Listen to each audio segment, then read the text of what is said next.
Bon, je vois que le sujet de la symbolique des noms attire moins que la recherche du conjoint, comme vous pouvez le voir. Alors ce soir, je vais faire quelque chose que je n'ai pas l'habitude de faire.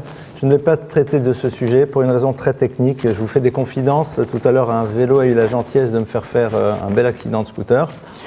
Donc je me suis retrouvé par terre un peu en vrac. Donc j'ai les idées en tête, mais je préfère vous les livrer quand je serai...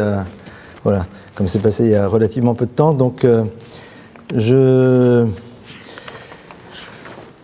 on va aborder, rassurez-vous, on va étudier ce soir. Donc le sujet sur la symbolique des noms, on l'abordera Bezrat Hashem la semaine prochaine. Comme ça, on aura le temps d'avoir un enseignement plus structuré. On aborde donc une paracha dans laquelle c'est le point de départ de l'histoire du peuple d'Israël en exil. Et je voudrais m'arrêter sur un ou deux points de ce texte et voir un petit peu quels sont les enseignements que nous pouvons en tirer par rapport à nous-mêmes. Donc ce soir, il va y avoir une double thématique dans le cours. Premier point, donc on remet les choses un petit peu dans le contexte. Le peuple d'Israël, ce sont d'abord les 12 tribus de Jacob, vont se retrouver en Égypte et au début, leur histoire se passe de manière relativement correcte. Ils font partie de l'Égypte, ils sont plus ou moins intégrés. Puis au fur et à mesure commence donc toute l'histoire de l'asservissement. Et suite à cet asservissement, le processus donc de libération. C'est ultra développé, comme vous pouvez le voir. Je voudrais m'arrêter sur un point qui est très bizarre. Donc le peuple d'Israël est là, il est asservi. Et puis à un moment, le verset nous dit... Vayelach mi bet Lévi, vayikach et bat Lévi. Est arrivé un homme de la maison de Lévi, donc c'est sa tribu, vayikach et bat Lévi, et il prit pour épouse une fille de Lévi. Super, très heureux de la prendre. Et puis le texte nous dit après, Vatar Aïcha, et la femme devint enceinte, Vateled, elle donne naissance à un enfant, et fini le suspense. Qui est cet enfant? C'est Moshe Moïse. Très bien. Moshe qui donc par la suite va avoir l'obligation donc de transmettre le message de Dieu à Pharaon qui était Let my people go, laisse partir mon peuple. Mais on est en train de nous raconter ici l'histoire de son arrivée. Très sympathique, mais pourquoi le texte a-t-il besoin d'utiliser ces termes très curieux qu'un homme de Lévi vient, il se marie avec une fille de Lévi, on ne nous donne pas les noms, et puis la femme donne naissance elle conçoit cet enfant, et puis qu'est-ce qu'on vient de nous raconter ici? Alors, les maîtres nous disent qu'est-ce qui s'est passé, en vérité il y a un before. Nous rappelons que le pharaon avait décidé que tous les mâles, tous les petits garçons, dès la naissance devraient être jetés dans le Nil. En effet, il voulait faire disparaître les garçons du peuple d'Israël pour différentes raisons. Il y a à cette époque un homme qui s'appelle Amram, qui au passage va être le père de Moshe, marié avec une femme dont on connaît le nom, qui s'appelle Yocheved, donc on connaît les noms. Et puis il prend une décision extrêmement lourde, très dure. Il dit, il va falloir que l'on se sépare. On décide au fond que le couple n'est plus viable parce que, à quoi cela sert-il d'avoir des enfants si de toute façon on va jeter les petits garçons dans le Nil? Très bien. Vous imaginez un petit peu cette décision qui est extrêmement complexe, véritable rupture. Au passage, c'est une parenthèse, la Torah nous apprend ici qu'un couple qui ne pourrait vivre l'univers de l'intime n'a pas sa raison d'être. Et donc il dit, puisque de toute façon on ne peut pas faire le tri, eh bien autant que le divorce soit là. Et le texte nous dit, à ce moment-là, arrive un homme de Lévi, c'est qui? C'est Amram. Et il prend une femme de Lévi qui est Yocheved. Un beau jour, il décide que non, qu'il faut qu'il se marie à nouveau avec son épouse, et suite à cela, eh bien, va naître Moïse. Alors, pas mal. Pas mal. Donc on a ici quelque chose quand même de curieux. Qu'est-ce qui se passe? Je peux savoir quel est l'auteur de ce bruit? Bon, si il est au courant, qu'il se lève et qu'il s'en aille. Donc, qu'est-ce que l'on a besoin de nous dire ici qu'il il s'est remarié avec son épouse. Qu'est-ce qui s'est passé? Donc déjà, l'histoire du divorce, elle est lourde. Elle est extrêmement surprenante. On peut imaginer, néanmoins qu'ils disent, mais on va avoir des enfants, les petits garçons vont être jetés dans l'île, c'est insupportable. Mais le texte nous dit qu'un de beaux jours, il change d'avis. En vérité, c'est pas exactement comme ça que ça se passe. Amram, qui est un des maîtres du peuple d'Israël, une référence, va être suivi par le peuple. Et un jour, Amram a sa fille qui arrive, sa fille s'appelle Myriam, celle qu'il a déjà eue avant. Et Myriam débarque chez son père, lui dit, papa, tu sais, entre toi et moi, t'es pire que le pharaon. Ah, intéressant. Pourquoi? Parce qu'avec ton histoire, il n'y aura même plus de filles. Avec le pharaon, il y avait au moins des filles. C'est-à-dire une chance sur deux, quoi. Si c'est un garçon, on le jette au Nil, mais si c'est une fille, elle vit. C'est énorme. Elle a la liberté de le dire parce que c'est une jeune femme, une petite fille, donc potentiellement une femme, celle qui va donner la vie. Elle peut peut-être entrevoir ou appréhender, que sais-je, plus ou moins, le traumatisme que ça peut être. Et suite à ça, le texte nous dit, Vatelechish mi bet Lévi, un homme de Lévi se lève, Vatar, et il se marie à nouveau avec son épouse. Et suite à ça, la Torah nous dit, qui va être conçu? Moïse. J'ai l'impression que ici, le texte est en train de nous apprendre quelque chose de fondamental. C'est que pour pouvoir construire une transmission, il faut être capable de se laisser interpeller et qu'au fond, ici, la leçon capitale que la Torah nous donne, c'est que ce qui fait que Moshe puisse arriver dans l'histoire, ce que la libération du peuple d'Israël arrive dans l'histoire, la Torah arrive dans l'histoire, parce qu'une petite fille a eu cette liberté d'aller chez son père, qui est à la fois le père et le maître, et de lui dire « tu te trompes ». Et que celui-ci a été capable d'entendre cette parole, d'en tirer les conclusions et de reconnaître son erreur au vu et au su de tout le monde. Et c'est la raison pour laquelle le texte est en train de nous dire « Va yelerish mi bet Lévi ». En effet, Amram repart et se remarie avec son épouse.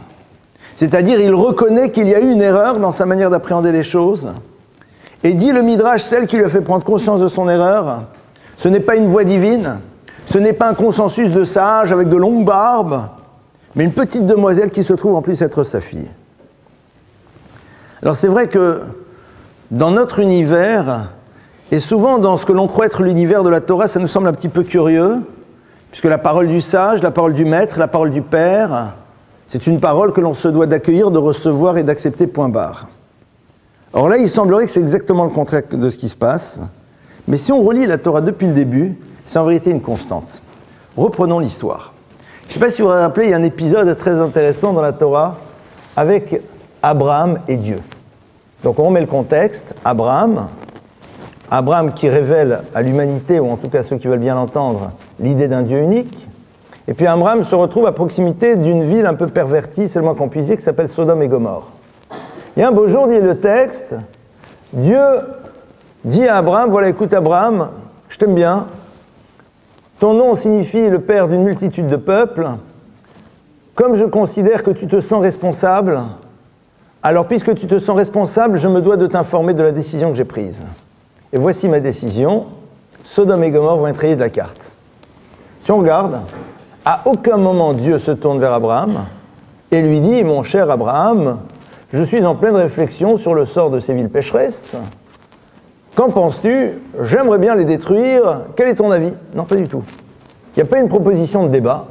On a ici un texte qui nous parle d'une information qui est transmise. Dieu dit à Abraham, voilà, Zaakat Sodom Vamora Kiraba Vachatatam Kikavda, voilà, c'est énorme ce qui se passe là-bas, c'est complètement perverti, la relation à l'autre est une catastrophe, ça n'a plus sa raison d'être. Et qu'est-ce qu'Abraham fait alors qu'on ne lui a pas demandé son avis? Alors que Dieu l'informe juste, entre guillemets, par politesse. Il se tourne vers Dieu et dit, dis-moi, mais dis-moi Dieu, mais il y a peut-être dans cette ville 50 personnes qui ne sont pas totalement pécheresses. Hatashrit et kol haïr. Si ces 50 personnes existent, vas-tu détruire la totalité de la ville? Et Dieu lui dit, l'idée est bonne. Mais écoute, si on a 50 dans la ville, je ne détruis pas la ville. Ce que au passage est très curieux comme réponse, parce que Dieu aurait très bien pu lui dire, t'as raison, si on a 50, j'en prends 50, je les exfiltre, et puis on détruit. Ce qui aurait été une réponse aussi. Il dit pas ça. Il dit, t'as raison, si on a 50, il dit non, ici on n'a pas 50, si on n'a que 45, ça marche? Ça marche. 40, ça marche. 30 aussi. 20. pourquoi pas 10, il n'y a pas de problème. Puis Dieu lui enfin lui dit, mais enfin tu vois, il n'y en a même pas 10. Il dit, bon, que veux-tu faire? Et il s'en va, et Sodome et Gomorrhe est détruite. On va essayer juste de remettre les choses dans notre univers à nous.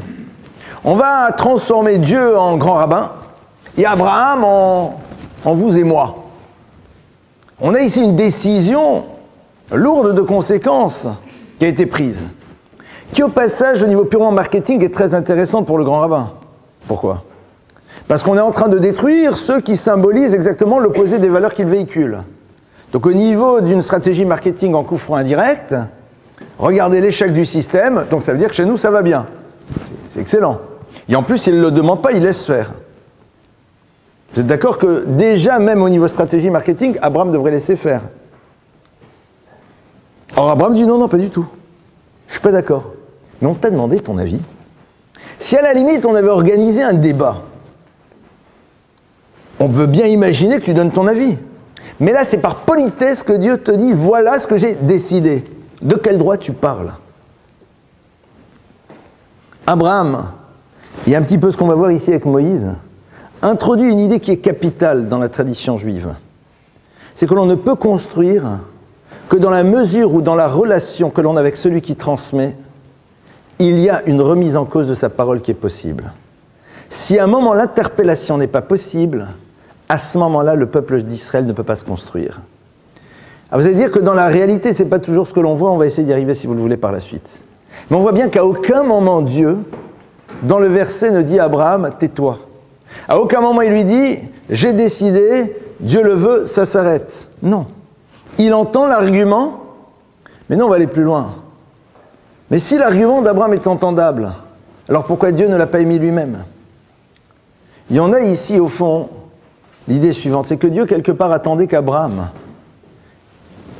ait ce courage de se dire, ce n'est pas parce que c'est Dieu qui le dit, que pour autant, si pour moi ce n'est pas dans ma logique, je n'ai pas le droit de dire quelque chose. C'est-à-dire qu'il y a sûrement ici quelque chose qui me dépasse. Mais ce n'est pas pour autant que je n'exprime pas ma question. En 2 mots, je pose ma question. Et je dis, dans ma logique, dans mon système à moi, ce que tu fais me pose problème.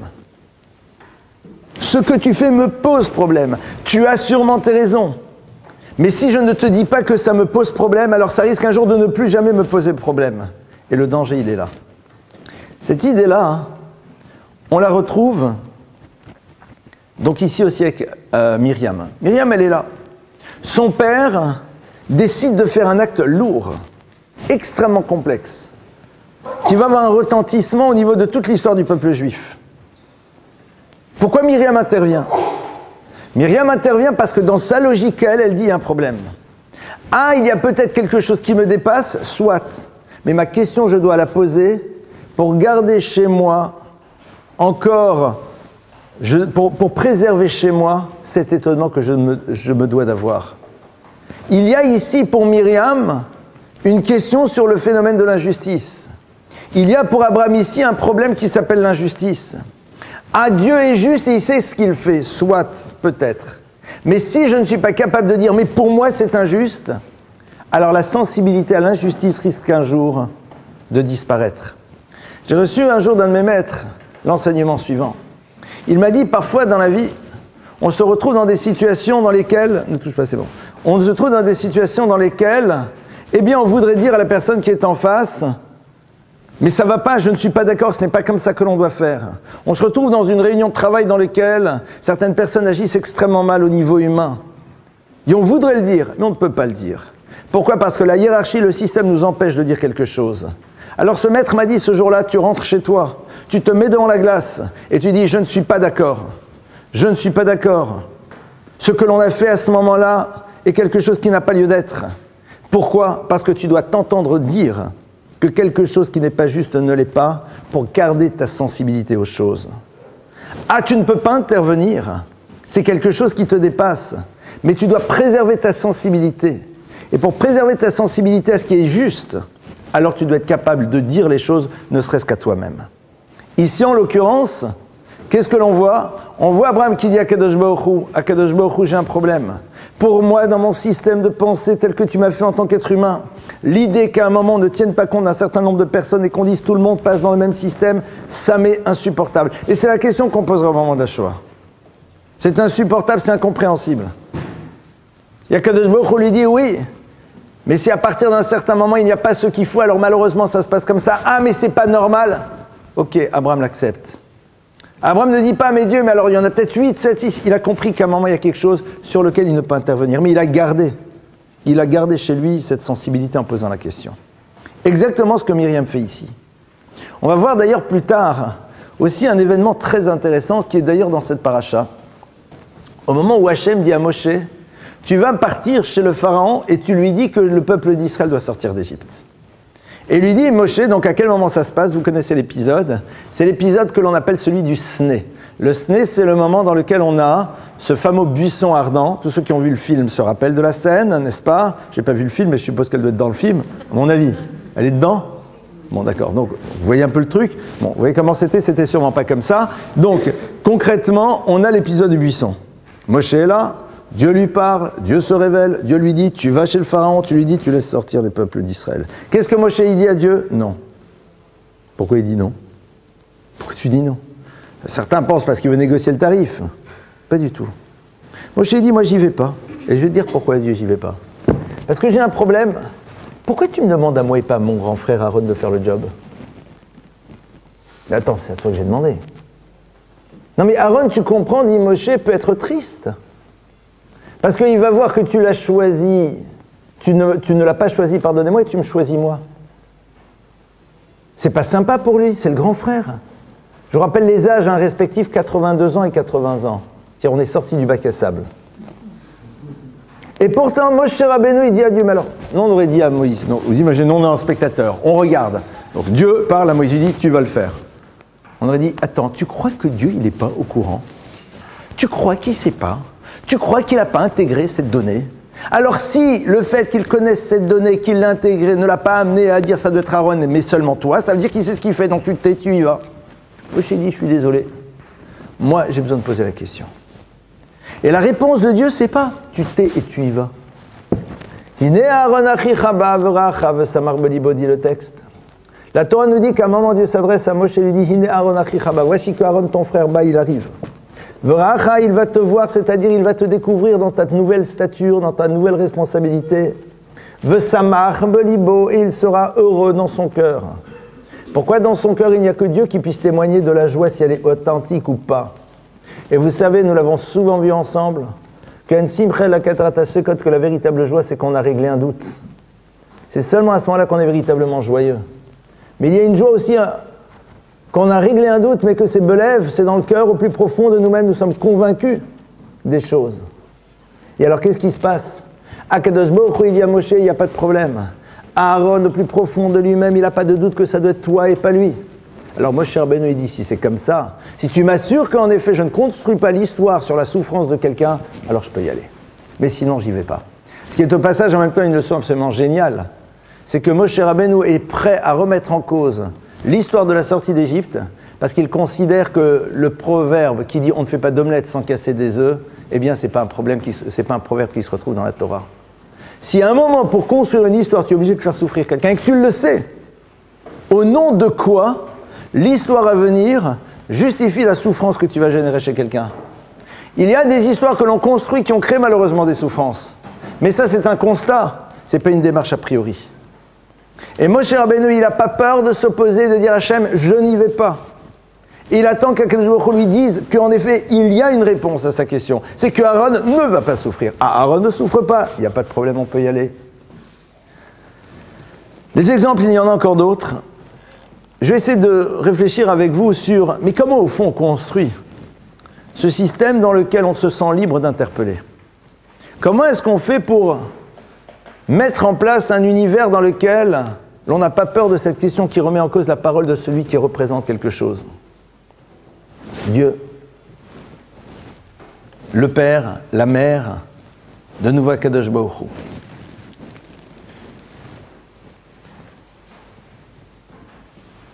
Lorsque Myriam se retrouve face à son père,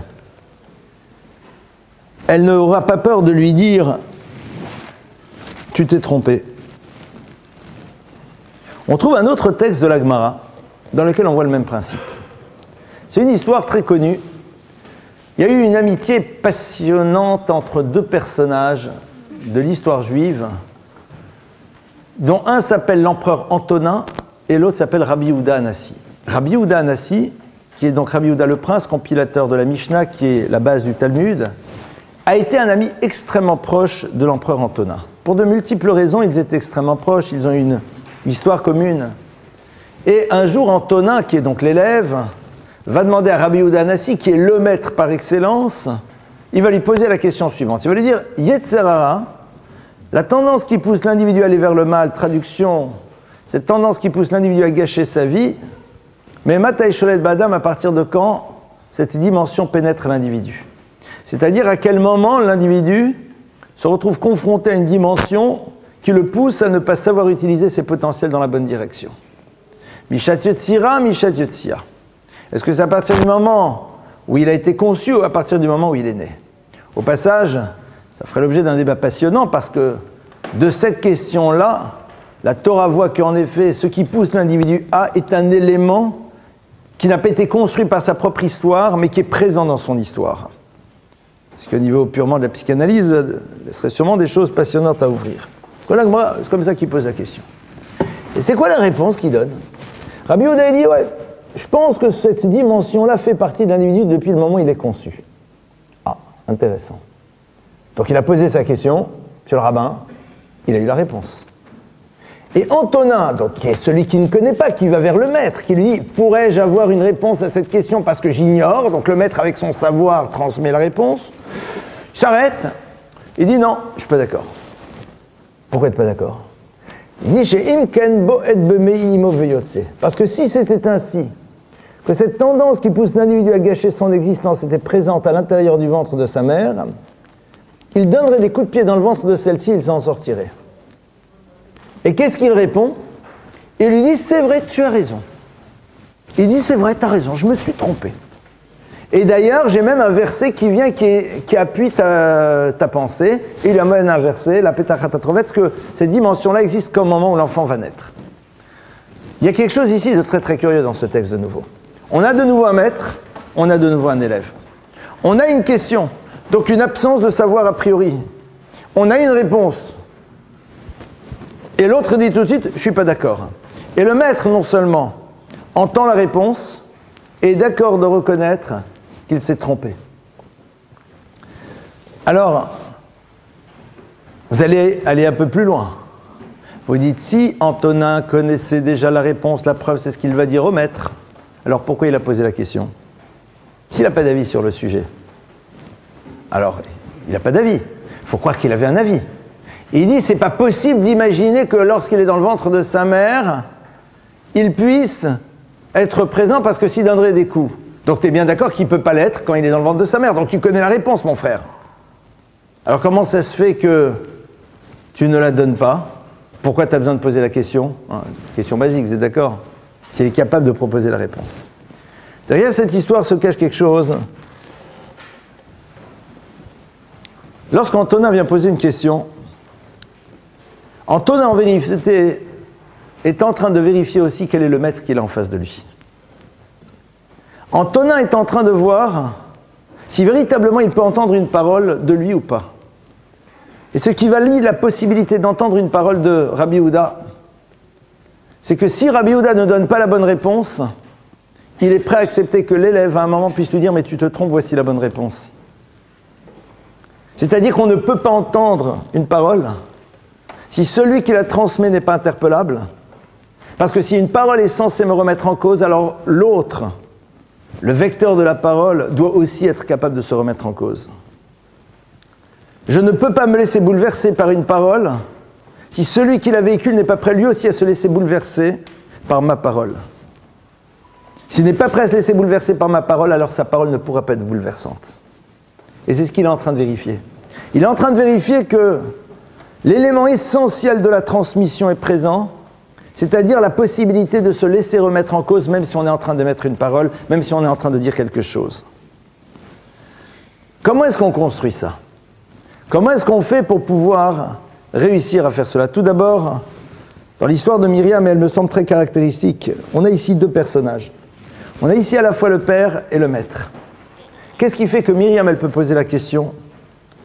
C'est pas marqué dans les textes, mais j'ai l'impression que Amram, le père, a fait en telle sorte de construire une posture qui donnait à Myriam la liberté de la question. C'est-à-dire que la transmission n'existe que dans la mesure où l'on se pose la question de la liberté que l'on donne à l'autre d'être dans une question, et cela va être déterminé par quoi? Par le regard qu'on lui portera le jour où la question sera posée. Qu'est-ce qui fait que dans la vie, il y a certaines questions qu'on ne pose jamais? C'est la manière dont on va être perçu par l'autre une fois que la question aura été posée. C'est pour ça que parfois on a besoin de rentrer dans une forme de neutralité absolue, dans laquelle officiellement il n'y a pas de jugement, pour pouvoir exprimer une parole qui devrait pouvoir être exprimée normalement dans d'autres univers. Mais la peur d'être perçu différemment à travers la question va nous amener à ne jamais poser la question. Et si la question ne peut jamais être posée, à ce moment-là, soit on la garde, il y a un jour elle sera à l'origine d'une rupture, soit on la met totalement de côté et l'essentiel n'est pas présent. On a ici, je crois, peut-être une proposition que la Torah nous fait de réfléchir chacun d'entre nous. Dans un monde de transmission, dans un monde dans lequel nous véhiculons tous soit un savoir, soit un regard, soit une pensée, est-ce que celui ou celle qui est en face de nous se sent libre à un moment de dire « mais ce que tu dis me pose problème » ? Est-ce que celui qui est en face de nous se sent-il libre à un moment de me dire « je ne suis pas d'accord » ? Non pas le « je ne suis pas d'accord » agressif, mais le « je ne suis pas d'accord » qui s'élabore autour d'une démarche intellectuelle et qui peut peut-être remettre totalement en cause la parole qui était mise. C'est à ce prix-là que se construit véritablement l'univers de la transmission et plus particulièrement celui de la Torah. On ne peut pas transmettre la Torah si on ne se pose pas la question de la liberté que l'on donne à celui qui la reçoit de pouvoir à un moment être dans un questionnement. Et ça va être dépendant du regard qu'il nous porte, et le regard qu'il nous porte dépendra essentiellement de la manière dont on va se donner les moyens que les postures que nous avons ne l'empêchent pas à un moment d'être dans le questionnement. Et qu'est-ce qui donne cette possibilité? Une chose, l'absence de jugement, le non-désir de juger l'autre. Dès le moment où on rentre dans l'univers du jugement, la parole de l'autre nous amènera à le ranger dans un cadre, il risque de le percevoir, et pour ne pas être enfermé à l'intérieur d'un cadre, eh bien sa parole va devenir neutre. Elle ne véhiculera pas ce qu'il pense, mais juste ce qui a besoin d'être entendu pour qu'il puisse rester toujours dans le cadre dans lequel il a envie de rester. Myriam, elle a pu le faire. Myriam l'a pu le faire. Il faut croire que Amram et Yocheved avaient su construire un univers dans lequel le questionnement était possible. Moshe fera la même chose avec Dieu. Et Dieu, en ne disant jamais « Moshe, tu n'as pas honte », Dieu en ne disant pas « Abraham, ça ne se fait pas », Rabbi Yehuda Nassi en ne disant pas « Antonin, mais je suis le maître, tu dois écouter ma parole », eh bien, en ne faisant pas tout cela, nous donne la clé qui va permettre en effet une véritable transmission. Ça, c'est, j'ai envie de dire, le premier point que j'avais envie de développer avec vous ce soir. Comme je vous dis, voilà, j'élabore ce cours avec vous, puisque, vu les circonstances précours, avez-vous sur cette première partie du cours des questions? Puisque je vais pas laisser sur un deuxième sujet. Oui. Par rapport à Abraham et sa femme, en fait, ils se séparent, ils ne veulent pas concevoir d'enfants. Parce que la Torah considère qu'un couple ne peut pas rester ensemble s'il n'y a pas d'intimité possible. C'est inhumain. C'est pas possible. Attends, on n'est pas pur esprit. Pardon? Justement. Mais lui a dit, dans le doute, on arrête tout. Et elle a dit, mais c'est un problème. C'est la question de Myriam. Elle a dit, d'accord, c'est vrai, mais... Et les filles? Et il dit, tu as raison. Et lui dit, tu as raison. Et donc à partir de cela, moi ce que je trouve la génialité au fond, c'est de ne pas avoir peur au vu, au su de tout le monde, de dire, je me suis trompé dans mon analyse. Mon analyse n'était pas bonne. La décision que j'ai prise ne doit plus être suivie. Et je montre l'exemple Et la Torah me le dit, il revient à nouveau avec son épouse. Erreur de ma part, et on recommence. Mais pourquoi erreur? T'es le maître, t'es le père, tu sais tout. Non, il faut croire que j'ai pas tout compris. La preuve, c'est que c'est une petite demoiselle qui est venue et qui m'a dit, il y a un problème. Et il a pu l'entendre. Et il a pu l'entendre. Cette notion-là de pouvoir entendre et de donner du poids à une parole et que cette parole a suffisamment de poids pour que ça l'amène à se remettre en cause. Ce passage, une des bases même de l'univers de la relation à l'enfant dans l'univers dans l'univers familial. Les parents devraient toujours se poser la question, quelle est la liberté que l'on donne à l'enfant d'être dans l'expression d'une parole qui les remet en cause. Dans la mesure où l'enfant est trop politiquement correct, il faut se poser des questions. S'il est trop politiquement correct, alors à quel moment il va dire « mais c'est nul ». Mais pas un nul dans nul, l'agression. Ça marche pas ton truc. Et nous, en tant que parents, comment tu me parles comme ça? Mais Moïse, Dieu, il n'a pas dit ça. Hein. Dieu lui a dit, c'est intéressant ce que tu dis. Peux-tu m'expliquer ton argument? Et Dieu dit, mais tu as raison, c'est vrai qu'au fond, dans l'absolu, ça se tient. Oui. En redisant ce que vous avez dit, des questions qui me semblent d'évidence, il faut autoriser celui qui reçoit de poser une question. Oui. C'est l'expression même de ce que vous avez dit, c'est celle du pardon. Nous avons été créés avec une parcelle de libre arbitre en nous. Oui. Et c'est parce que nous disposons de cette parcelle que nous arrogeons ce pouvoir. Et c'est ce qui nous est revenu chez les autres peuples. Il n'y a pas de problème. Quelle est votre question? La question, c'est est-ce que c'est pas ça l'évidence? C'est parce que nous avons le libre arbitre. Mais la Torah, d'abord le libre arbitre existe pour tout le monde. D'accord? Ce n'est pas l'apanage du peuple d'Israël, si ça ne vous dérange pas, c'est l'humain. L'humain dans son essence est doté de cette capacité de libre arbitre. Maintenant, est-ce qu'il est capable de l'utiliser ou pas dans l'univers social? C'est ça la difficulté. Et la Torah nous dit que même lorsque tu es face à quelque chose qui est énorme, qui est la parole divine, mais tu dois te sentir capable de dire à Dieu, j'ai un problème.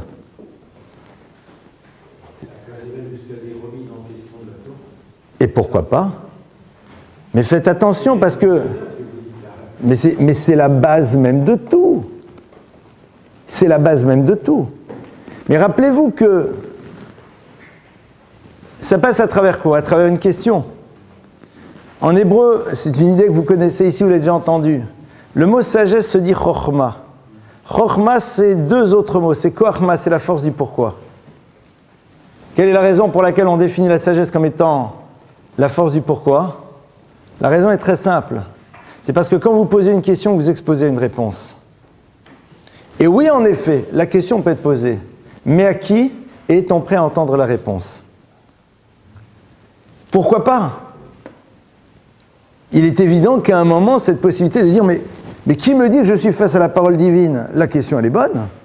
Mais faites attention, il peut y avoir peut-être une réponse.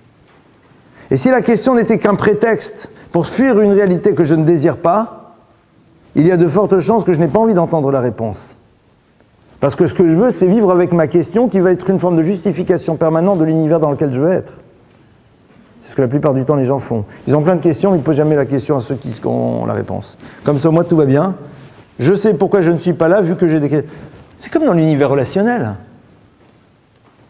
Vous retrouvez des gens, 20 ans après, ils découvrent, mais moi j'ai ce problème, pourquoi tu n'as jamais fait ça? Mais pourquoi tu ne me l'as jamais dit? Mais si tu me l'avais dit, peut-être que je l'aurais entendu. Parfois, on garde à l'intérieur de soi des questions, mais qu'on ne pose jamais. Mais souvent, ce sont des justifications aussi. Poser une question, c'est s'exposer à des réponses. Vous connaissez la fameuse histoire de cet élève qui un jour a dit à son maître que si son maître répondait à toutes ces questions, il était prêt à revenir au judaïsme. Et il a dit, il n'y a pas de problème, mais je vais te répondre comme un juif. Tes questions, tu les as eues quand? Avant ou après avoir quitté le judaïsme? Il lui dit, je les ai eues après. Alors l'élève, le maître l'a regardé, il lui a dit, je ne te répondrai jamais, parce qu'on ne répondra jamais à des réponses. Parce qu'il y a des questions qu'on construit une fois qu'on a décidé de savoir où est-ce qu'on voulait aller. Et ça va dans tous les univers. Dans tous les univers, pas que dans celui de la Torah. Comme par hasard, on découvre les choses qui nous permettent de justifier les choix qu'on a faits. Mais la base, c'est ce qu'on avait envie de faire, et pas la question. Autre question sur ce sujet, où j'aborde la... Oui. Qu'aurait dû être l'attitude de Myriam si son père lui avait dit, non, t'as tort, elle aurait accepté. À un moment, la parole, on ne peut entendre cette parole que de celui qui, à un moment, peut nous dire « tu as raison, je me suis trompé ». Et je crois que c'est ça le prototype même de celui qui transmet, et de manière générale, pas que le maître, le parent, qui vous voulez, à un moment, on peut donner du crédit à quelqu'un qui vous dit « Écoute ce que je te dis, même si tu ne comprends pas », parce qu'on sait que ce n'est pas une manière de botter en touche, on sait que ce n'est pas une manière d'affirmer son pouvoir et sa puissance en nous interdisant la question, mais parce qu'ici, il y a quelque chose peut-être qui nous dépasse. Et c'est ce que Dieu fait avec Abraham. Abraham, à la fin, a compris. On va voir que quand Moïse va se retrouver devant Dieu, et il va lui dire « Dieu, je ne comprends pas l'univers des souffrances du peuple juif dans l'histoire. » Tu lui dis « Je comprends, ta question est bonne. » Tu n'auras pas de réponse. La question est bonne, il n'y aura pas de réponse. Stock, tu te tais. Et dans la manière dont même Dieu lui propose la réponse, la non-réponse, il y a déjà une réponse. Il dit, sinon l'univers reviendra à son originalité, à sa dimension originelle. C'est-à-dire qu'il y a ici un tel enchevêtrement d'histoires qui amène une histoire qu'il faudrait que je te redécode la totalité de l'histoire de l'univers pour t'amener à comprendre pourquoi on en est là. Ça, c'est pas pour l'instant ton histoire. Mais Moshe va quand même demander à Dieu. Il va dire, mais je comprends pas. Il va dire, Zou Torah Vezusrara. On va voir des choses tellement belles et qui se prennent tellement de claques, comment c'est possible? Dieu dit, tu as raison. Il dit pas, tu poses pas. Il dit, ta question, tu la poses. Et au fond, c'est toute la difficulté du juif et sa grandeur. C'est de poser des questions et de vivre sans la réponse. Mais il pose la question.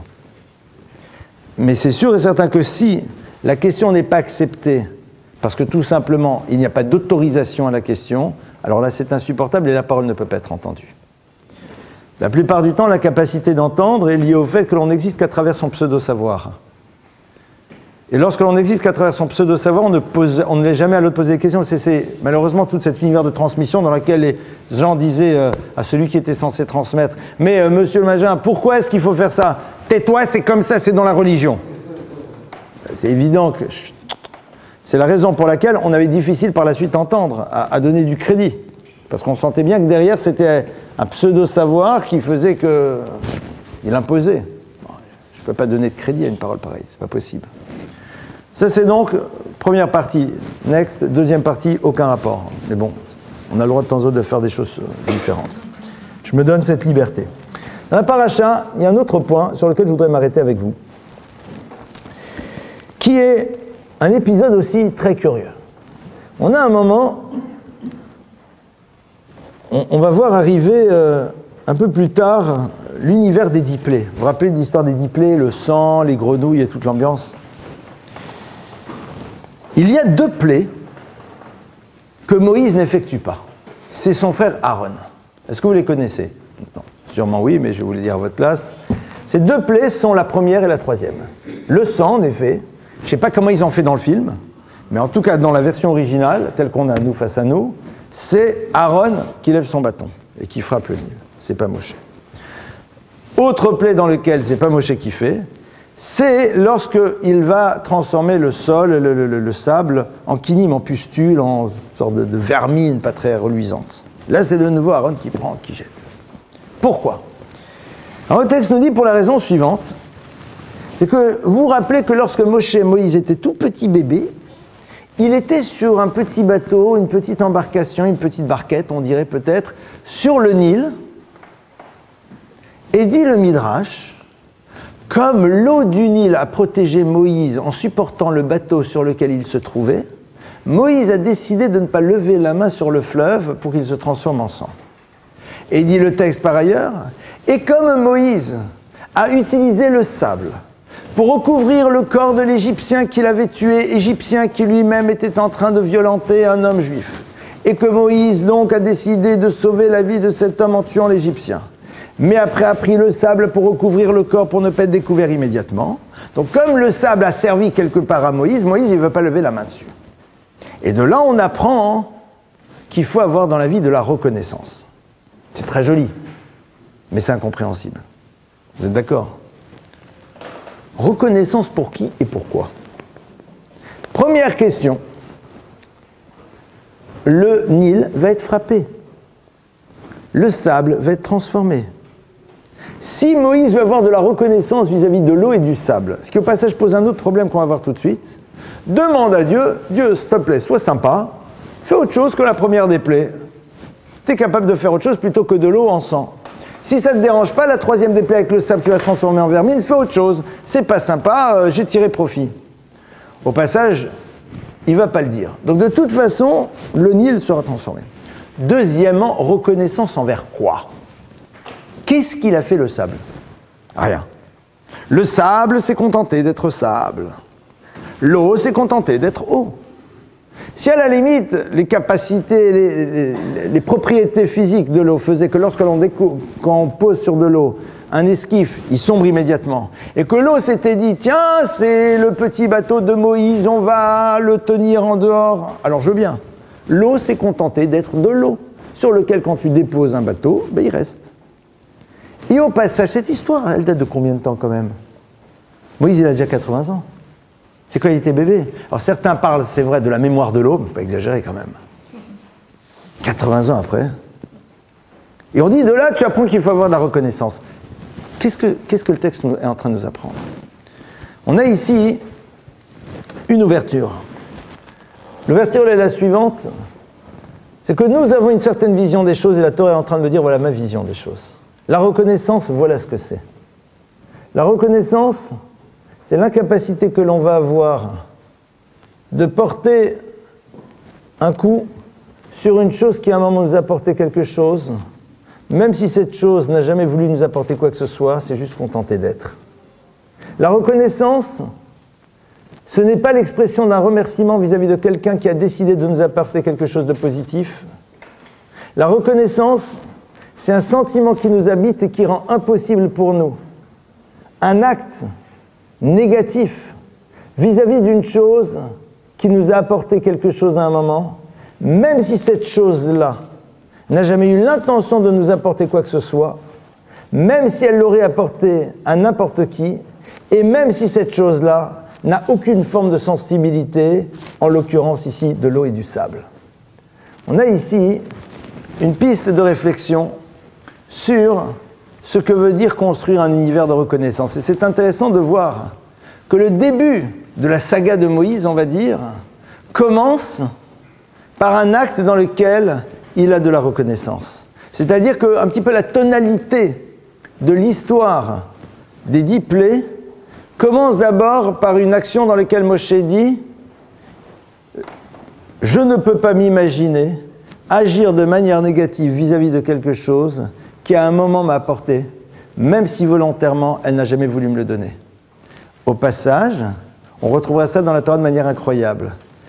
Le texte nous dira que l'on n'aura pas le droit d'éprouver de la haine vis-à-vis de l'Égyptien. Il pourra rentrer dans le peuple d'Israël et se convertir. Pourquoi? Parce que tout simplement, ils t'ont accueilli quand tu étais chez eux en Égypte. Quel accueil, mon frère? T'as vu ce qu'ils nous ont fait? Le texte dit non. Avant que l'histoire de l'exil, avant que l'histoire de l'asservissement ait commencé, tu es d'accord qu'en Égypte, tu as trouvé gîte et couvert? Tu es d'accord que là-bas, tu as été accueilli?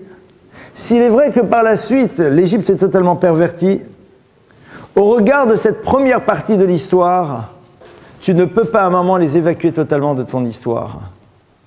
Ce qui est au passage très intéressant, dans l'univers des relations dans lesquelles c'est la partie négative de celle-ci qui détermine de manière définitive le regard que l'on portera sur l'autre, avec cette propension à vouloir oublier aussi une première partie de l'histoire. Alors le peuple d'Israël sort, il quitte l'Égypte. Hein. Il ne dit pas au regard du bon temps qu'on a passé pendant quelques bonnes années, malgré les claques que tu m'as mis, on reste. Non, il dit stop. Mais néanmoins, je me dis attention. Rappelez-vous que l'Égypte c'est une globalité. C'est pas juste un moment. Il faut inscrire ça de manière plus générale. Et c'est la raison pour laquelle quand l'Égyptien arrive, il peut se convertir. Pourquoi? Mais parce que l'Égyptien, c'est aussi celui qui t'a accueilli à un moment. Ah, c'est vrai que par ailleurs, mais à un moment il t'a accueilli, à un moment il t'a donné. C'est ça la reconnaissance.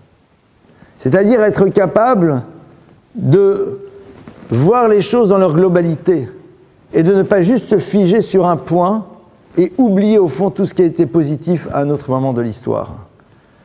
Moshe Rabbeinu donc nous apprend cela ici. Et la question qu'on doit se poser est la suivante. Est-ce que nous sommes prêts à fonctionner de la même manière? C'est-à-dire, dans l'univers de la reconnaissance, est-ce que nous sommes prêts à ne pas voir l'intention de l'autre, mais juste ce que nous en avons reçu? Regardez, de manière générale, comment ça se passe. Si quelqu'un nous a apporté quelque chose, si une personne nous a rendu service, eh bien souvent on va se dire, oui, en vérité ça l'intéresse, oui, en vérité de toute façon, moi ou d'autres, il aurait fait la même chose, de toute façon ça ne changeait rien, alors comme ça ne changeait rien, il l'a fait. C'est-à-dire, on est à l'affût des éléments qui nous permettent de ne pas ressentir un sentiment de reconnaissance vis-à-vis de celui qui était à l'origine d'un quelconque bien-être. On aura tendance à vouloir trouver les raisons pour lesquelles on n'a pas lieu de ressentir de la reconnaissance, vu qu'il n'y a pas eu d'intention de sa part, ou pas d'intention marquée, claire. La Torah te dit non. La Torah te dit de l'eau et du sable n'ont aucune intention, n'ont aucune volonté. 1. L'eau et le sable n'agissent pas, ils se contentent d'être. L'eau et le sable, concrètement, t'ont apporté quelque chose à un moment? Oui. Ah, comment j'exprime ma reconnaissance? Je ne peux rien leur donner. Mais je ne peux pas m'imaginer me voir faire un geste négatif par rapport à eux. Parce que, pardonnez-moi, à partir du moment où je vais me voir agir de manière négative par rapport à eux, eh bien, je désinstalle l'univers de la reconnaissance de moi-même. C'est ce que la Gemara nous dit. Bo sheshatita mimenu al tishpor bo even. Ce qui veut dire, le puits à partir duquel tu as bu, pardonnez-moi, al tishpor bo even, ne jette pas dedans de pierre. Mais qu'est-ce que ça lui change au puits? Il va y avoir une pierre au fond du puits, asma. À la limite, le puits, il est sec. Il n'y a plus rien dedans. Shatita, tu as bu. C'est-à-dire que tu ne bois plus maintenant de ce puits. Traduction, ça y est, c'est terminé. Il n'y a plus d'eau. Alors je peux faire cet acte de jeter une pierre. L'Agma nous dit, tu ne peux pas le faire. Pourquoi? Parce qu'en te voyant effectuer ce geste, tu désinstalles chez toi l'univers de la reconnaissance, qui commence d'abord par ne pas avoir une vision négative de quelque chose ou un acte négatif par rapport à une chose duquel tu as tiré profit. Tout l'univers du Baltashrit, c'est-à-dire l'univers dans lequel on nous demande de ne pas gâcher les choses, est aussi lié à cela. On a un objet qui nous a servi à un moment. On a quelque chose qui nous a apporté. Cette chose-là ne nous sert plus. Concrètement, on n'en a plus besoin. Il y a une manière élégante de s'en séparer. Il y a une manière belle de le mettre de côté. Il y a parfois peut-être le détruire, mais en faisant de telle sorte que même dans sa destruction, on puisse l'utiliser encore à autre chose. Pourquoi? Parce qu'elle était le support. Donc on ne peut pas à un moment avoir un quelconque forme de mépris. C'est la raison pour laquelle vous savez que les objets rituels qui ne servent plus, eh bien, lorsqu'on veut les faire détruire, lorsqu'on veut les détruire, on les utilise pour accomplir dans leur destruction un autre commandement. Par exemple, c'est qu'à Pessah, on a l'habitude de brûler le chametz à l'intérieur, dans du feu. Enfin, on brûle généralement avec du feu, pardonnez-moi, je suis un peu fatigué. On brûle le chametz. On a l'habitude d'utiliser le loulav, c'est-à-dire les 4 espèces qui ont été utilisées à la fête de Sukkot, pour alimenter ce feu. Pourquoi? Parce que qu'on le veuille ou pas, cet objet, à un moment, a été support de quelque chose de positif. Ah, maintenant, ça ne sert plus à rien. Un loulav après la fête ne sert plus à rien. Donc on pourrait le jeter dans la poubelle. Eh bien non. On garde vis-à-vis de lui une certaine relation. Parce que cette chose-là, à un moment, nous a apporté quelque chose. Elle a été le support de quelque chose. On ne peut pas la mépriser. Parce que c'est cette idée de mépris que l'on ne veut pas installer à l'intérieur de nous. Le loulav ne ressent rien. Mais c'est moi, en agissant de cette manière, qui risque de créer un modèle de fonctionnement qui peut m'amener à ne plus vivre dans l'univers de la reconnaissance. Cette idée-là, on la retrouve à travers l'enseignement de la Gemara qui nous dit Acharei hapeulot nimshachim alvavot, que ce sont les actions qui génèrent les émotions. Et que lorsque l'on a une certaine manière d'agir, au bout d'un moment, notre manière d'être intérieure se trouve à être transformée. Cette vigilance que l'on va avoir, elle va être à l'origine d'un développement de notre sensibilité. Et l'absence de vigilance, développer justement une insensibilité par rapport aux choses. Lorsque Moshe Rabbeinu va se retrouver 80 ans après, il connaît son histoire, il se rappelle de son histoire. Et ça, c'est l'autre élément. Moshe Rabbeinu a une histoire. Il s'en rappelle, il sait très bien que se rappeler de son histoire, ça doit avoir une incidence au niveau de sa manière d'être. Il n'est pas juste dans « Ah oui, quand j'étais un petit garçon, ma mère, elle m'a raconté que j'étais sur un petit truc et puis après, j'ai été sauvé. » et Non. Moshe Rabbeinu sait qu'il a été sauvé parce qu'il était sur le Nil. Et cette chose est toujours vivace. Ça veut dire que cette dimension de reconnaissance l'habite en permanence. Il sait, quand il voit le Nil, que ce Nil lui a permis de vivre. Et donc, nécessairement, ça va un jour avoir une conséquence. Il ne le sait pas quand. Il ne va rien faire pour le Nil. Que voulez-vous qu'il fasse pour lui? Rien. Mais un beau jour, on va dire, il faut que tu frappes le Nil. Il dit, ça, je ne peux pas faire. C'est-à-dire que Moshe nous apprend quelque chose de supplémentaire. Que l'on doit rendre vivace à l'intérieur de nous le souvenir de ce que l'autre nous a apporté, pour que pendant toute notre vie, nous puissions avoir une attitude qui tienne compte d'un moment qui date peut-être de 80 ans. C'est-à-dire, cette histoire, elle a commencé à 80 ans. Je vais raconter une histoire avec un des plus grands maîtres que notre génération a connu, le Rav Shach. Le Rav Shach, un jour, est parti, il devait avoir 90 ans, 92 ans. Il a dit qu'il voulait partir à un enterrement à Tel Aviv. De qui? D'une vieille dame.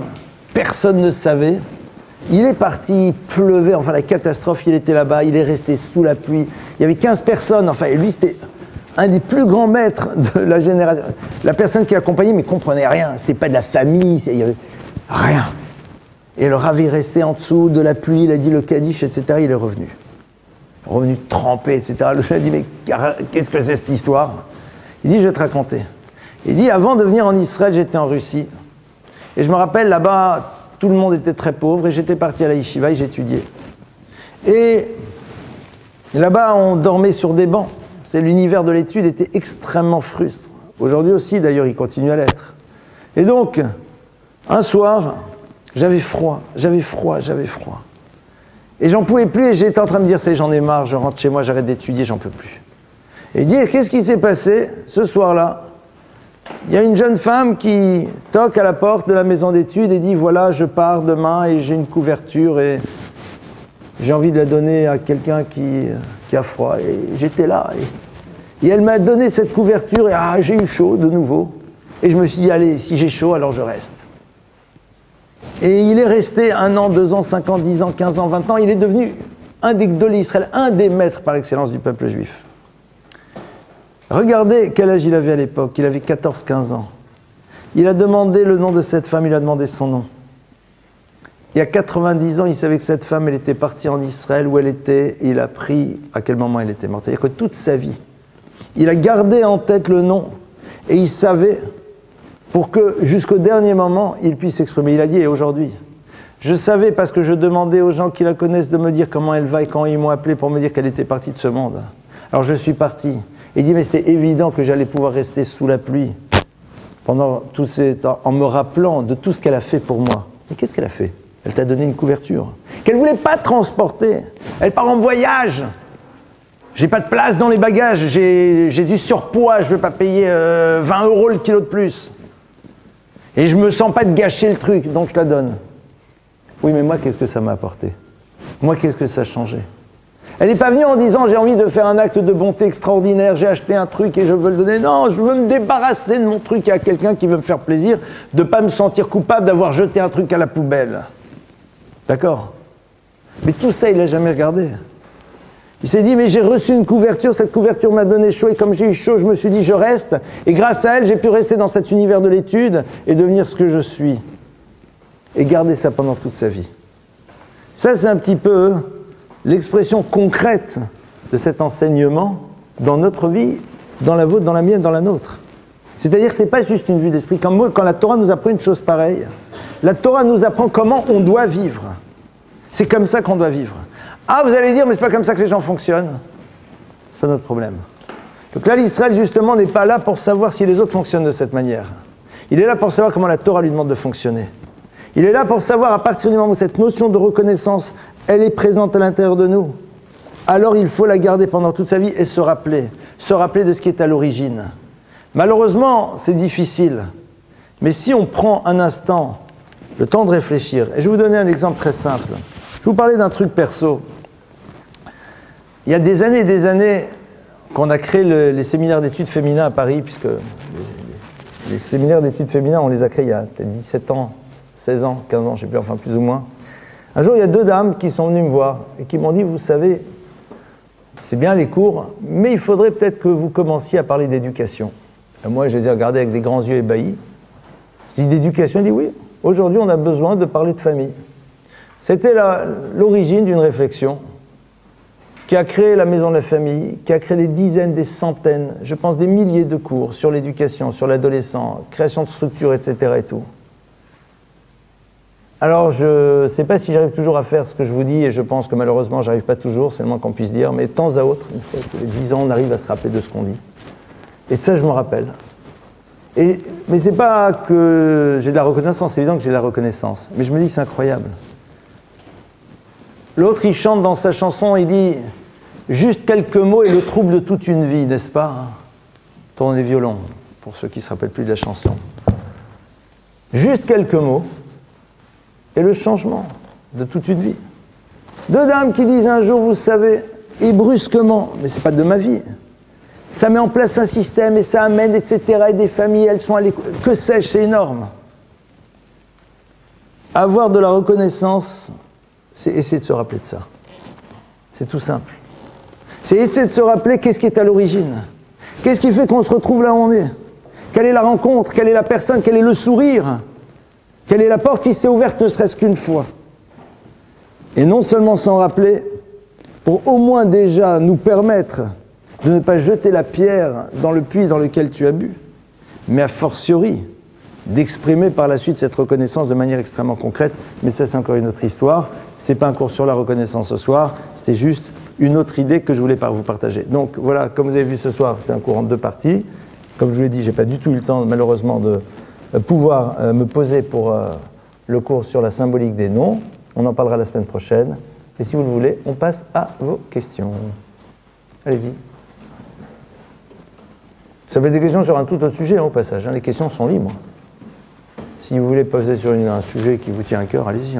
Oui. Une question à poser sur les 2 éléments lorsque vous avez parlé de l'eau et du sable. Vous avez dit que c'est nature. Ils se sont contentés d'être ce qu'ils sont, quoi. Pour l'eau, je suis d'accord, mais pour le sable, recouvert. Non, mais le sable, il n'a pas fait. Hop non, non, il a pris du sable. C'est-à-dire, le sable est là et le sable, il a mis du sable sur quelque chose. Ben, le sable, on le met sur quelque chose. Ah non, non, non, il n'a pas fait une ambiance. Non, non, il a pris vaillite menée, il a enfoui dans le sable, il a creusé. Il a creusé, il a mis dedans et il a remis le sable dessus, quoi. C'est-à-dire, le sable était là, quoi, sans plus. C'est-à-dire que le sable a permis de camoufler le cadavre, c'est tout. Et il dit donc, qu'on le veuille ou pas, ce sable, encore qu'il y avait du sable, s'il n'y aurait pas eu de sable, ça aurait été compliqué, donc je ne me vois pas.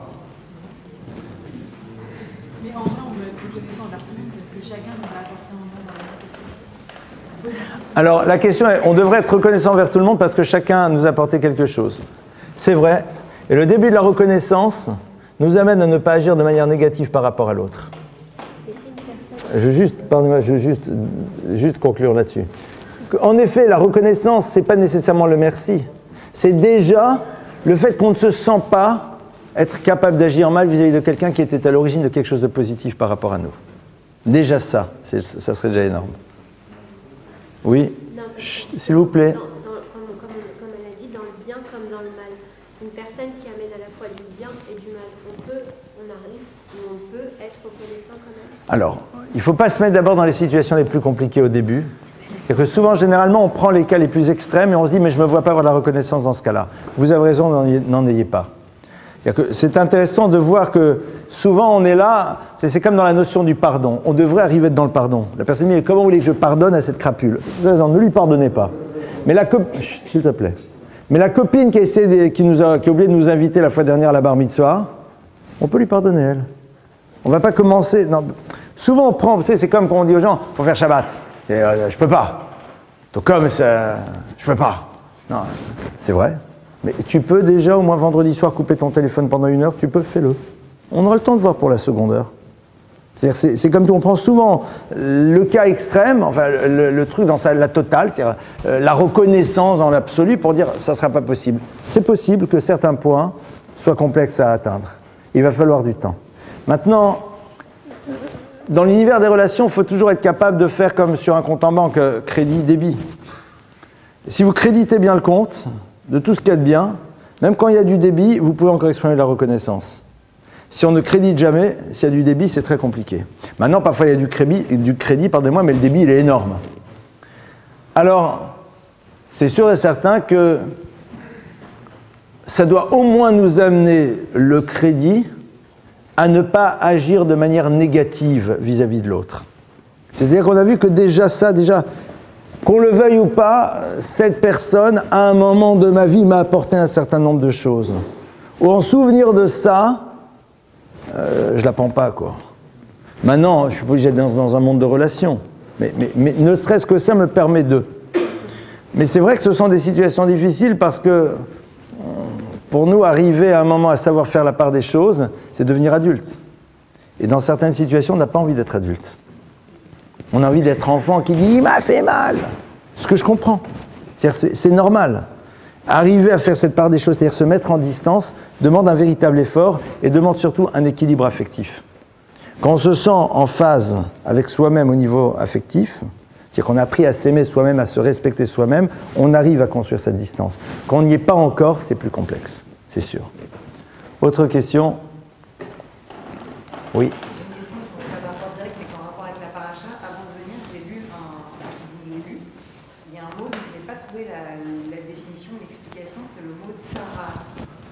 Tsara'at. Tsara'at, alors, est traduit généralement par la lèpre, mais ce n'est pas la bonne traduction. Metzora'at kasheleg, hein, c'est ce que le verset dit. Il a rentré sa main à l'intérieur de son sein et elle est ressortie blanche comme la lèpre. Alors, on va dire qu'elle était... c'est une affection de la peau, voilà. D'accord. Je ne vais pas vous dire pourquoi, d'accord, c'est ça que c'est... Oui. Ah, oui. Je t'écoute.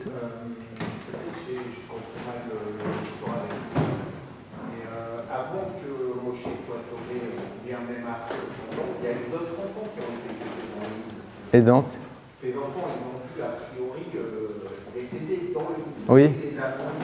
D'accord. Moi, quelqu'un qui fait du mal à plein de gens, mais moi, il me rend service. Moi, je n'ai pas envie d'être reconnaissant envers lui, même si moi, j'ai une gratitude envers lui. Alors. J'ai pas envie d'être reconnaissant envers quelqu'un qui fait beaucoup de mal, même si à moi, j'ai une valeur. Alors, au niveau du Nil, le Nil n'a pas agi. Donc déjà, la comparaison, on ne va peut-être pas la prendre. Je préfère prendre ta question, sans entrer dans l'univers de la comparaison. Tu es en train de dire, comment puis-je avoir de la reconnaissance vis-à-vis de quelqu'un qui à d'autres a fait du mal, si à moi il m'a fait du bien? C'est le même principe que pour le... Eh bien... Non, c'est pas... Le Nil s'est contenté d'être ce qu'il doit être. Donc Moshe parle dans la relation qu'il a vis-à-vis de lui. Et là, tu as en effet une réponse. L'acte négatif que l'autre a effectué vis-à-vis d'un tiers ne me donne pas la liberté à moi d'agir négativement si à moi il m'apportait quelque chose. La reconnaissance que Moshe a ici, c'est il dit « ce Nil, qu'on le veuille ou pas, m'a apporté ». D'accord ? Je ne me vois pas à un moment le frapper. C'est tout. S'il doit être frappé, que ce soit par d'autres, mais pas par moi. Et c'est Aaron qui va lever la main. En effet, ça ne va peut-être pas dans ta logique, je l'entends, et je le respecte, mais la Torah est en train de m'apprendre comment on fonctionne. Il faut bien qu'ici, notre problème à nous, c'est que nous avons notre vision un petit peu préformée de comment les choses devraient être. Et la Torah est en train de me dire, eh bien non, c'est peut-être pas comme ça qu'on fonctionne. La Torah me dit, je n'ai pas le droit de dire, parce que vis-à-vis d'autres, il a mal agi, alors j'ai la liberté, si moi il agit de manière positive, à un moment de lui faire du mal. La Torah t'apprend que non. Si à un moment il doit y avoir quelque chose de négatif, c'est à l'autre de le faire, pas à moi. La reconnaissance ici, c'est quoi? C'est que Moshe Rabbeinu ne lève pas la main sur lui. C'est tout. La reconnaissance, c'est que Moshe Rabbeinu ne lève pas la main sur lui. Si d'autres doivent lever la main, ils la lèveront. Et la preuve, c'est Aaron qui lèvera la main. Aaron lèvera la main, parce qu'Aaron n'a pas été protégé par lui. Et en effet, tu ne peux pas demander à une personne qui a reçu, et je vais te donner un exemple très simple, un exemple familial. Pendant la Shoah, une des personnes qui a sauvé mon père, c'est un monsieur qui, après la guerre, a été arrêté pour une raison très simple, c'est qu'il était chef d'une des plus grandes équipes de cambrioleurs qui habitaient à Lyon. Et cet homme, pour des raisons incompréhensibles, n'a jamais dénoncé mes grands-parents. Et plus que cela, il leur restait, parce qu'avant la guerre, ils étaient extrêmement riches, ils ont tout perdu, mais il leur restait encore quelques petites choses qu'ils avaient réussi à préserver, qui étaient de l'argenterie, des choses comme ça. Ils lui ont confié, il leur a rendu intégralement après la guerre, alors que le gars était le patron et il a été jugé. Et mon grand-père est venu et a témoigné. A témoigné pourquoi? Parce que qu'on le veuille ou pas, il a peut-être été une crapule par ailleurs, mais nous, qu'on le veuille ou pas, il nous a rendu ce qu'on lui a donné. Rien ne l'obligeait. Et il aurait très bien pu faire un signe à droite quand passait et c'était terminé. Il ne l'a jamais fait. Ça, c'est en effet la vision Torah des choses. Tu n'es pas d'accord? Parce que si par exemple il avait dénoncé ou assassiné des dizaines d'enfants juifs par ailleurs et que eh bien, un élan du cœur il aurait sauvé quelqu'un, eh bien tu dois le dire. Eh bien tu dois le dire. Pour toi, mais je l'entends, j'entends ce que tu dis. Pardon? On ne sait pas trop, par contre, s'est défendu en faisant citer à la barre des gens à qui il avait sauvé lui-même. Complètement. Mais attendez, je vais juste aller un tout petit peu plus loin. Attendez. Non, on va répondre beaucoup plus simplement. La petite Lavo, un jour on se retrouvera devant le créateur de l'univers. Et on sera dans la même situation peut-être. C'est-à-dire qu'un jour, Akadosh Baruch Hu nous dira, mon bonhomme, t'as vu ce que t'as fait ici? Lui on dira, c'est vrai, t'as raison. Mais par ailleurs, monsieur, j'ai quand même fait des choses sympas. Et qu'est-ce qu'on demandera à ce moment-là à Akadosh Baruch Hu? C'est qu'il regarde l'être dans sa globalité. Et il est fort possible qu'il dira, comme dans l'histoire de Papon, cher monsieur, c'est vrai que tu as été sympa pour 3 personnes et tu en as tué 100 000, donc tu es condamné, il n'y a pas de problème. Mais cette partie-là, on l'entend quand même. Parce que sinon, c'est totalement relatif à la perception qu'on aura des choses. Regardez, c'est tout l'univers des couples qui se déchirent, qui s'arrêtent sur une partie de l'histoire et qui ne veulent pas regarder toute l'histoire. Alors peut-être qu'en regardant toute l'histoire, tu arrêteras quand même ton histoire. Mais cette partie-là, tu la vois, tu la regardes. C'est comme un enfant à l'école. T'as vu toutes les bêtises qu'il a faites, c'est vrai. Mais t'as vu que cette fois-ci, ce qu'il avait fait de sympa, oui, alors tu l'intègres. C'est ça la vision de la Torah. Notre problème à nous, c'est qu'on est avec nos émotions à nous. La Torah, elle te dit, tu juges pas et tu ne construis pas ta vie avec tes émotions, parce qu'elles sont subjectives. Elles passent à travers le prisme de ton histoire. Ce qui est important, c'est de savoir qu'est-ce que le texte nous dit. Parce que quand on passe à travers le prisme d'une subjectivité, alors on est capable de tout faire. Et parfois le pire. C'est pour ça que je prends de texte. Moi, ce qui m'intéresse, c'est comment la Torah me dit les choses. Et ce que la Torah me dit, je vais essayer de me construire autour de la définition qu'elle me donne des choses. Et au passage, quand on s'y confronte et qu'on va jusqu'au bout, on se rend compte qu'on est dans un univers dans lequel les choses sont justes. Après, ça peut ne pas nous plaire, c'est possible. Je le reçois et je l'entends. Autre question ?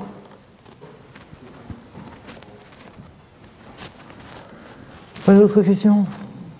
Oui, une à ma droite. Allez. Mais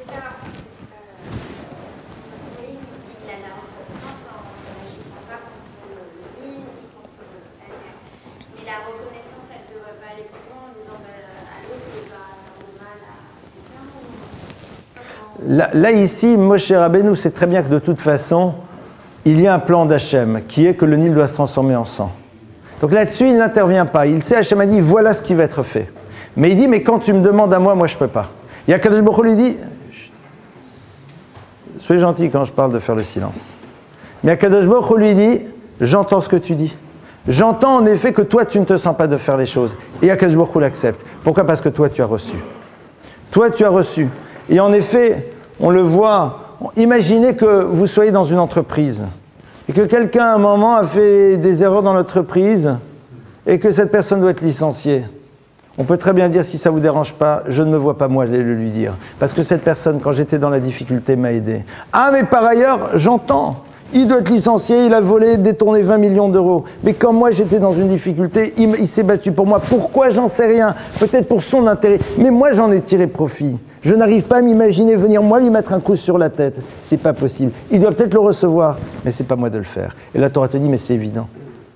Comme j'ai dit, pour préserver cette sensibilité à la reconnaissance. D'accord? Voilà, on se retrouve Bezrat Hashem la semaine prochaine. Et la gentillesse de remettre vos papiers remplis au centre.